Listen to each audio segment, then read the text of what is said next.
ये इनका चेहरा है, ये इनका चेहरा है। और ये बात करते हैं नारी शक्ति, नारी शक्ति। एक्यूजेशंस बहुत लगाए गए पर सजेशन। महिला आरक्षण विधेयक को लेकर कहीं पर जश्न मनाया जा रहा है तो कहीं पर इसमें खामियां निकाली जा रही है। संसद का विशेष सत्र चल रहा है जिसमें महिला आरक्षण बिल लोकसभा में पेश किया गया और लोकसभा में 454 वोटों से पास हुआ।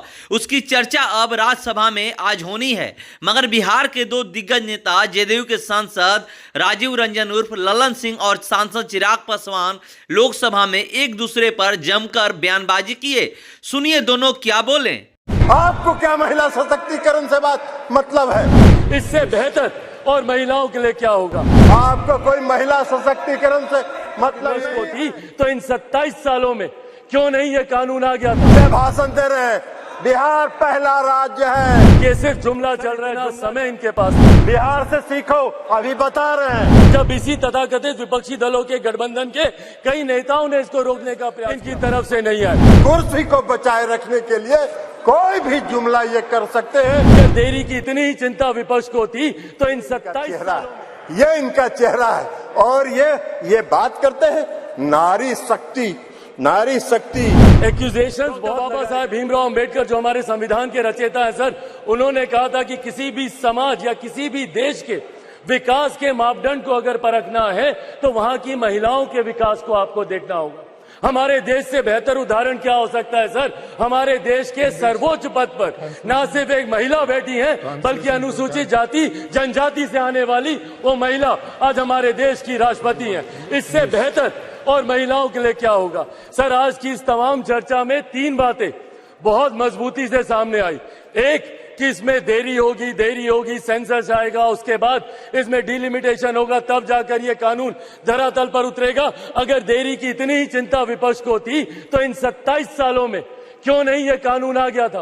क्यों नहीं इस कानून को उस वक्त ले आया गया था जब इसी तथाकथित विपक्षी दलों के गठबंधन के कई नेताओं ने इसको रोकने का प्रयास किया? इसको सशक्त करने की आड़ में इसको रोका गया। अगर उस वक्त ये कानून आ गया होता तो आज जो बाकी की लंबित मांगे हैं सर, वो भी पूरी हो जाती। दूसरा मुद्दा उठाया गया आरक्षण को लेकर, reservation with in reservation. Definitely sir, हम सब पक्षधर हैं इसके। हम लोग चाहते हैं कि अनुसूचित जाति जनजाति पिछड़ा वर्ग से आने वाली महिलाओं का इसमें रिप्रेजेंटेशन होना चाहिए। पर सर, ये विश्वास भी मेरे प्रधानमंत्री पर ही है। आज से 3 साल पहले राष्ट्रपति जी पर आए, अभिभाषण पर आए, प्रस्ताव पर जब अपनी बातों को रख रहा था उस वक्त भी मैंने कहा था कि मेरा विश्वास सिर्फ मेरे प्रधानमंत्री पर है, क्योंकि इन्हीं में यह इच्छा शक्ति है कि वो इस कानून को ला सकते हैं और इन्होंने आज वो करके दिखाया। और ये विश्वास है मेरा सर, आने वाले दिनों में भैया पिछड़ा वर्ग की बात करते हैं, हमारे प्रधानमंत्री खुद जिस वर्ग से आते हैं, जिन्होंने मंडल कमीशन को संवैधानिक दर्जा देने का काम किया, जिन्होंने रोहिणी कमीशन के गठन का कार्य किया, उन पर अब विश्वास करेंगे। अगर इन्होंने अभी तक इतने कार्य पिछड़ा वर्ग के लिए किए हैं तो यकीनन मेरा विश्वास है, और जहां मेरा विश्वास है वहीं मैं अपनी पार्टी लोक जनशक्ति पार्टी रामविलास की तरफ से यह आग्रह भी करूंगा कि जल्द से जल्द इसमें यह प्रावधान भी जोड़ा जाए जहां पे अनुसूचित जाति जनजाति से आने वाली पिछड़ा वर्ग से आने वाली महिलाओं के लिए भी इसमें रिजर्वेशन हो, उनके लिए भी सीट इसमें आरक्षित की जाए। पर साथ ही में सर, अंतिम बात जो ये एक अविश्वास का माहौल यहां पर उत्पन्न किया जा रहा है मीडिया के माध्यम से, अपनी बातों के माध्यम से, कि सिर्फ जुमला चल रहा है। सर, इतना समय इनके पास था, विपक्षी दलों के गठबंधन के पास पूरा समय था। अगर ये चाहते तो तब से लेकर अभी तक इसको ले आते, पर नहीं लाना इनकी नीति, इनकी नीयत को दिखाता है।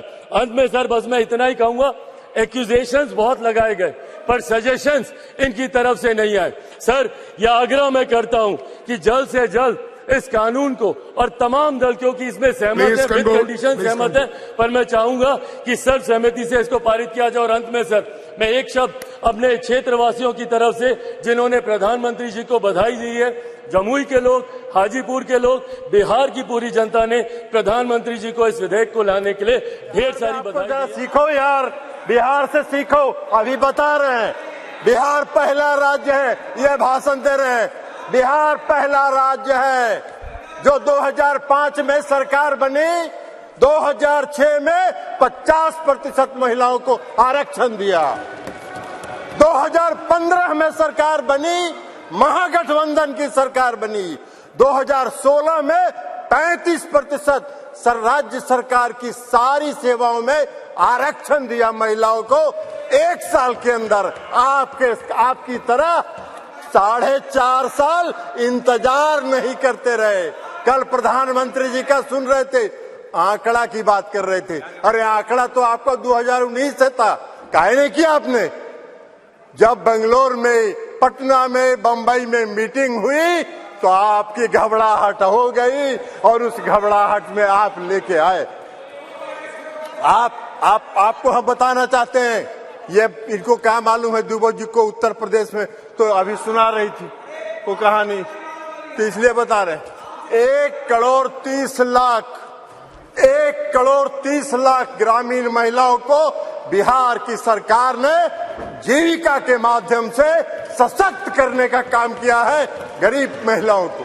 इसलिए आप क्या बात करिए, आपको क्या महिला सशक्तिकरण से बात मतलब है? आपको कोई महिला सशक्तिकरण से मतलब नहीं है। इस सरकार को महिला सशक्तिकरण से कोई मतलब नहीं है।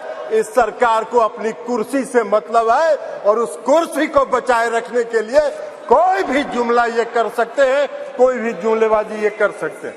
इसलिए आप कह रहे हैं नारी, आप कह रहे हैं जातीय जनगणना, आप तो देश की मांग है, आप कहिए, आप आज ऐलान करिए इस सदन में कि हम इस देश में जाति आधारित जनगणना कराएंगे। आप नहीं कराना चाहते इसलिए कि आप उसका विरोध करते हैं, आप आरक्षण के विरोधी हैं। 2015 याद करिए क्या हुआ, बोले थे आपके जो संस्थापक एक हैं, पीछे से जो संस्था आपको जो गाइड करती है, उसने क्या कहा था आपको?